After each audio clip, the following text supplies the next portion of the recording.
Então, Juliana, a ideia do Pacto pela Juventude é fazer com que candidatos a deputado federal, deputado estadual, governo, senadores, presidência da República, se comprometam com uma pauta política da juventude. E dentro dessa pauta política que está aí nesse documento, tem a questão do Sistema Nacional de Juventude, educação com cidadania, a questão do trabalho decente, né, porque o governo Lula criou 14 milhões de empregos, sendo que a maioria foram preenchidos por jovens. Então a ideia desse pacto é fazer com que os candidatos se comprometam com uma pauta política da juventude, né, e na construção de políticas públicas para a juventude no próximo governo.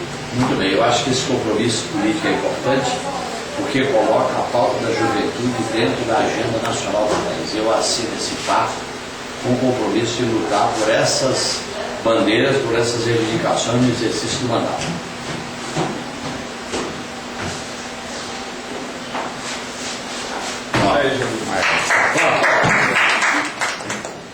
Deu? Claro.